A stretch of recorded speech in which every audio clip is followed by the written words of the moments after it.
The Library of Antiquity's boldest heist.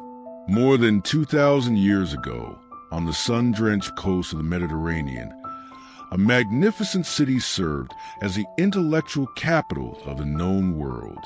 Alexandria, Egypt, was a sprawling metropolis of marble, commerce, and philosophy.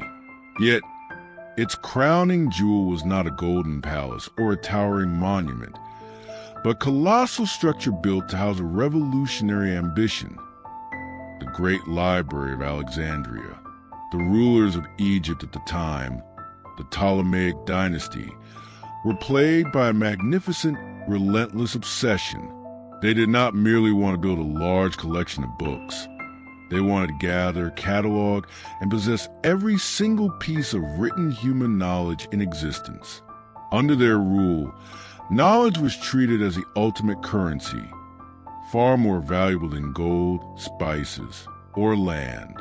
To achieve this impossible dream of total information dominance, they turned the pursuit of wisdom into an aggressive, state-sponsored operation that frequently bordered on intellectual piracy. The Port Authority of Information. Under the reign of Ptolemy III Euergetes in the 3rd century BCE, this obsession reached its peak. The king instituted a radical, unprecedented decree that came to be known as the ship's policy. Alexandria was one of the busiest trading hubs in the ancient world, with vessels arriving daily from Rome, Greece, Persia, and parts of India. The moment a foreign ship dropped anchor in a harbor, it was not greeted by tax collectors or customs agents looking for smuggled cargo. Instead, a squad of armed royal guards and elite scribes would board the vessel. Their mandate was simple: search every cabin, crate, and cargo hold for written text. Any scroll, map, or manuscript found on board was immediately confiscated and carried off to the Great Library under armed escort. Inside the library's massive stone halls, specialized teams of scribes worked frantically around the clock to create exact, meticulously detailed duplicates of the seized texts.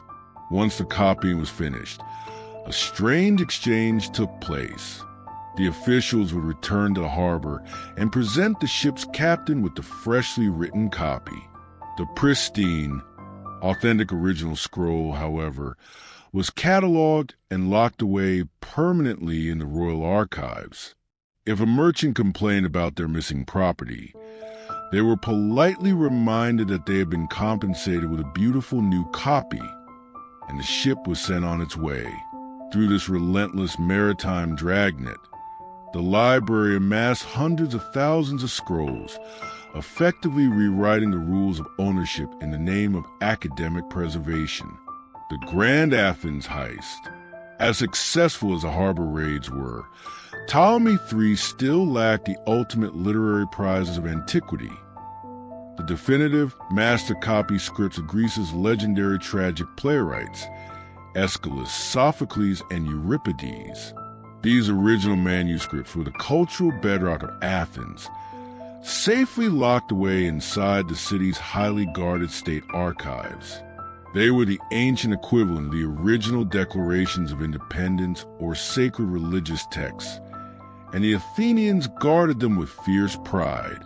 Knowing that he could not simply send soldiers to steal them, Ptolemy decided to use diplomacy, deception, and a staggering amount of wealth. He sent a royal embassy to Athens with a seemingly humble request.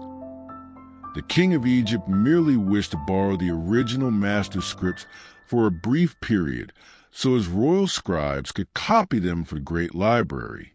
The Athenian authorities were deeply suspicious. They knew all about Egypt's notorious reputation for keeping books, so they flatly refused the request. Anticipating their hesitation, Ptolemy's ambassadors countered with an astronomical offer. The king would provide 15 talents of pure silver to be held by Athens as a temporary security deposit. To put that into perspective, 15 talents of silver was an immense, life-altering fortune. equivalent to millions of modern dollars, and enough to fund entire military campaigns or construct grand public works. It was an amount so absurdly large that the Athenian government believed it guaranteed the safe return of their treasures. No ruler, they reasoned, would willingly throw away a literal treasury of silver for a few rolls of papyrus. The deal was struck, and the precious original scrolls were carefully packed and shipped across the sea to Egypt.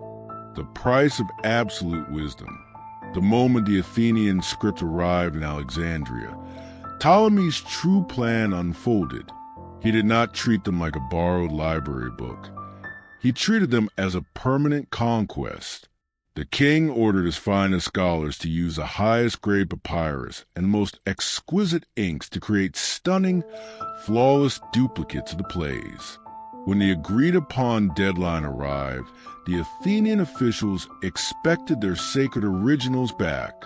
Instead, Ptolemy sent a royal messenger to Athens accompanied by the newly minted copies. The messenger delivered a blunt, unapologetic message from the Egyptian throne. King Ptolemy was keeping the original master scripts for the Great Library of Alexandria. As for the 15 talents of silver, Ptolemy told the Athenians to keep the change. He cheerfully forfeited the massive fortune without a single regret. To the Egyptian crown, a room full of silver coins was a renewable resource that could always be taxed or mined back into existence. But the pure, unaltered, handwritten genius of humanity's greatest minds was utterly irreplaceable. Athens was left stunned, holding a pile of silver and a set of second-hand copies, while Alexandria cemented its status as the undisputed center of global wisdom. This audacious heist perfectly captures the spirit of the ancient world's greatest archive. The Great Library of Alexandria did not become a legendary monument of human achievement through passive gathering. It was built on a fierce, aggressive, and sometimes ruthless hunger to ensure that the sum of human thought would be preserved under one roof, no matter the cost. The torches in the grand hall flicker low, casting long, still shadows across the endless rows of papyrus. The heavy wooden doors of the archive are barred.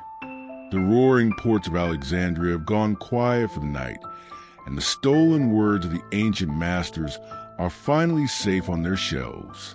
The silver is spent, the ships have sailed, and the ink is dry. And there, the scroll is rolled shut, and the grand library falls perfectly silent.